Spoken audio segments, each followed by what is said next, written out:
Hello and welcome to Talk a Good Game. It's a preview of our last home game of the season as West Ham entertained Liverpool. Last Friday we stopped Tottenham winning the title, and we're here to discuss if we can maybe put a dent in Liverpool clinching fourth and getting into the Champions League spot. Gonzo, what's your thoughts on our opponent, Liverpool?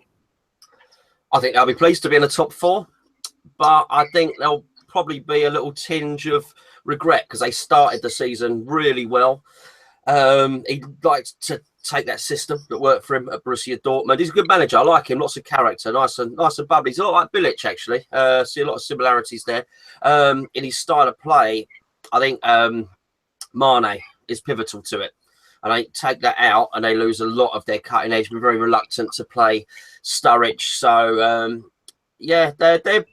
they're better than last year. I know the points are very similar to what they were on last year, and even the same with Brendan Rodgers, a similar point when he was there. But they're progressing quite well, Gio. Luke, what's your thoughts on the red half of Liverpool? Well, I wouldn't say class them as a rival, but they're a side I don't really like, certainly after the FA Cup final in 2006. But, they're a good football club. I think Klopp, he's someone that I do like. I mean, if you're a football fan, you're going to love someone like Klopp. But I think he's been in the Premier League long enough to, make something happen now. And I just don't think, I like the guy, I admit, because, like Gonzo said, he's like Bilic, but I think he's had opportunities to do something. He's like, a trophy, even if it's a Capital One Cup or whatever. I think they're a funny side. I think they've got one or two world-class players. When you look at Liverpool, 10 years ago, they had quite a few world-class players in their side. So they're just a funny side, to be honest. I think they've had a good season. Obviously, they've drifted off a little bit lately, but they don't do too well against small sides, really. In the chase for a fourth spot, two main City hang on to third, and then Spurs and Chelsea. Gonzo, United, Liverpool, Arsenal, all in the chase for fourth. Who would you like to clinch it? Who would I like? I don't mind Liverpool because it's someone different. So I think for years we've had United, Chelsea, Arsenal, then obviously Man City have come to the fore a little bit more recently. It's exciting. I don't really care, but maybe Liverpool being in there, somebody different. Not going to be disappointed whoever misses out. Obviously the main thing's West Ham. Quite funny if Man U miss out, I think, but because they've both come in, Mourinho and Guardiola have come in with big reputations, haven't they? That they're both going to be the messiah at their respective clubs, and either one of them falling a little bit short and finishing fifth, it's going to be quite humbling for them. So maybe just for the joke factor, and I say we'll have a little tease against the opposition fans. Either one of those missing out might be quite good fun, really. I can only echo what you two said. I'm not a fan of Liverpool's back five. I think they've got one or two decent defenders, but I think they're lacking. When you're playing James Milner at left back all season, there's an area you need to strengthen. Luke, are you worried about Liverpool looking at some of our players, particularly Creswell, Masuaku, maybe Obiang, who Steven Gerrard is a big fan of and is now back at the club? Not really. I don't see any of our players wanting to go to Liverpool other than maybe Creswell, because he's obviously a Scouser. But I don't think any of them are going to go. Creswell, he hasn't had the best of seasons. I don't think anyone's going to be after him. Liverpool do need a left back. They clearly don't trust Moreno, but I'm not worried. I don't think we're much of a selling football club anymore. Obviously, Dimitri Payet's left us now, but this is one thing where I do back the owners in terms of keeping our best players. I think we've done quite well over the last few years. Well, the man in the middle on Sunday afternoon at the London Stadium is Neil Swarbrick. West Ham having twice this season, both at home. We drew 1-1 with Middlesbrough and we beat Crystal Palace 3-0.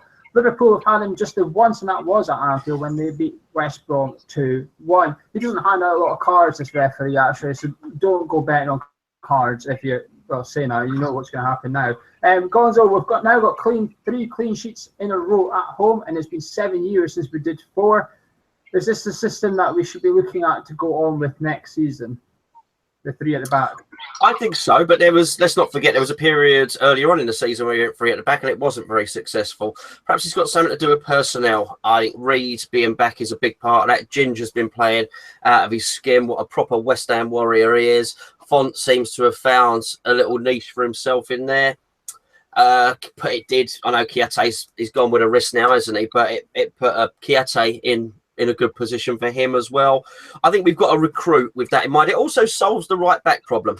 Let's be clear, because if you're playing a wing back, there's not quite the same defensive responsibility, because Font, in the way that we play, will go over there and he'll cover in that area. So I would totally go with that. I think it'd be very exciting if we could have a fast striker up front, even not just a fast striker. Mikel Antonio, who's fantastically signed his contract today, which we're all pleased about. Even him in that formation with his pace, you know, being sort of up front and not on the wing, would be a good thing. So yeah, I think carry on with this formation and recruit with this formation in mind for next season.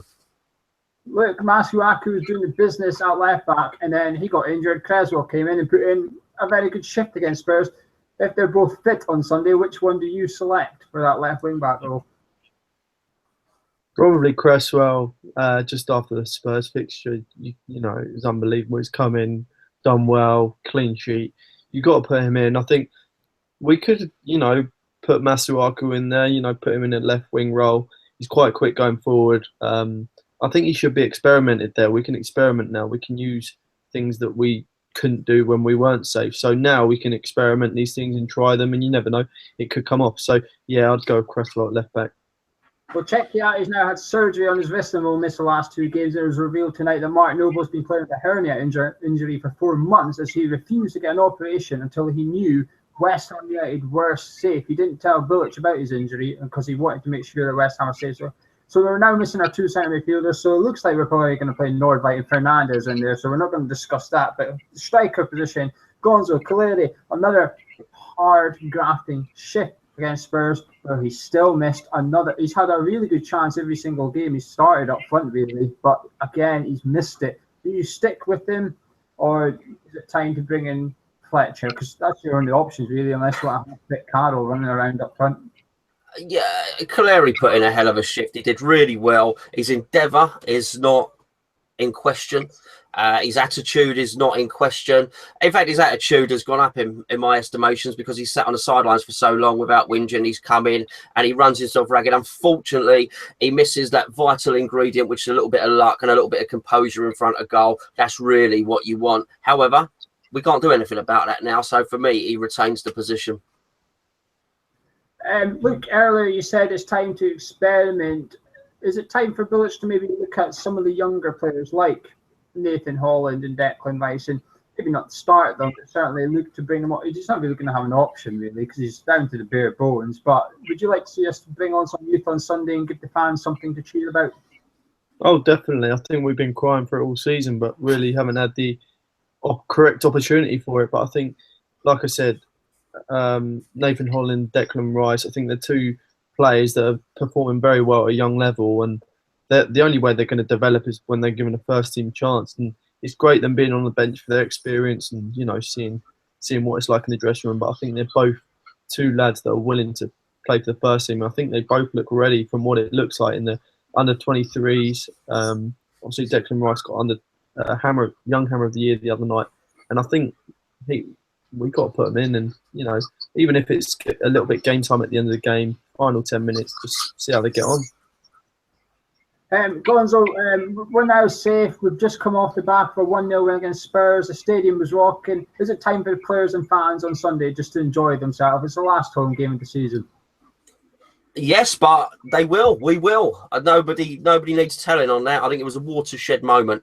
You felt it getting better in the previous games. Felt it getting better against Everton in particular, and it wanting to be better. But it's quite funny, actually, because after we beat Tottenham, there was all the talk about we're starting to feel like home. And then, of course, we had the Boleyn anniversary almost directly after that, which sort of cast your mind back to that. So I think there's still some work to be done. But I think a corner's been turned. I certainly enjoyed myself. Everyone enjoyed themselves. You've only got to look Luke's vlog, everyone's vlogs and videos and the fan cams after. Everybody was enjoying themselves and had a bit of a party. And I think we're all ready to have a party on... When are we going? Sunday, yeah. I think we're ready to have a party then as well. So yeah, everyone will be up for it, team and fans. West Ham are unbeaten in their last 5 against Liverpool in all competitions. Gonzo, are you confident going into this one? Surprisingly, I am actually confident. We've got nothing to lose, and they've got a lot to lose. They've got squeaky bum time. We don't care. We're just looking to enjoy ourselves. The pressure is off. I also think the pressure is off Bilic, which is key. I don't think he will go now. I think he's probably more comfortable in his position. I think the board are probably more comfortable. They'll at least let him see out his last year. Maybe he gets halfway through and gets another one. The pressure's on Klopp. There's no doubt about it. Look, pressure is all on Liverpool, and they've got to turn up and they've got to deliver. And I just wonder what they'll do when we are basically the stadium will be in party mode. The players will be focused. Yeah, I'm quite confident. Luke, what about yourself? Are you confident? How does Bilic get 3 points from this game?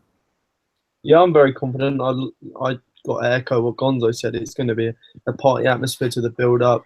All the fans have got lots planned with boats, and hopefully it's a nice day as well. So, I mean, we can only look forward now to the summer. We've wanted this season to end for a long time. We've just got to play football with freedom, enjoy ourselves. The fans can enjoy themselves. Liverpool have got a little bit of pressure on them. Klopp's, like Gonzo said, the pressure's on Klopp, really. I think there's players out there that need to express themselves before Caleri's loan's going to terminate soon. He'll be working extra hard to prove a point. I think we're going to nick something, to be honest. I think it's a battle of the L's. I think it's Lanzini for us. 5 in 8 games now he's in form, and if he's fit enough and he starts, Lallana for Liverpool. I know Mane's getting all the plaudits, but I don't think Liverpool function properly without Lallana. Mane's sort of at the end, but I think the guy in the middle of the pitch, Lallana, is key to Mane getting those chances and stuff. And I think it's going to be a battle of those two and which one turns up. But as you two have said, the pressure's on them. We can enjoy this. If Caleri gets a good chance and misses, it's no longer the end of the world. We're no longer going to panic and think, oh no, what's going to happen now? And if he bangs one in, the roof's going to come off that place, because I think every fan wants him to get a goal. I wouldn't be surprised if there's a pen. Everybody's thinking, give it to Caleri, go on, let Caleri get it and just get him his goal at West Ham, because he deserves it. I really hope he gets it. I'm confident as well, actually. I think we play similar football, but Liverpool have a lot of weaknesses, as do we, and we're down to the bare bones in our team. But that takes pressure off even more. It's sort of like, if you can get something from this, then our second team is almost really, really good. And this is a chance for certain players to shine out on that pitch. I use under pressure, for example, but I think he's been stepping up this last few weeks, and I expect him to be quite key as well. Anyway, prediction time. West Ham have won 7 games at home this season. 6 of them have come against teams in the bottom half. The only team in the top half have beaten the Spurs. Can we make it 2 teams in the top half at home? Gonzo, what's your prediction? 2-0 to West Ham. 2-0 to West Ham. Luke, what's your prediction? I'm going to go 3-1. I think we're going to see some more magic from Manu. Yeah, I'm going 3-1 as well. I think Caleri is going to get his first goal as well. Luke's got a YouTube channel. The link is below.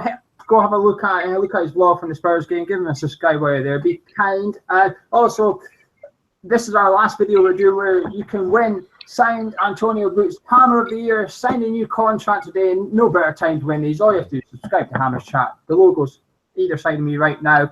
Click on the subscribe button. Comment below your favourite Antonio goal.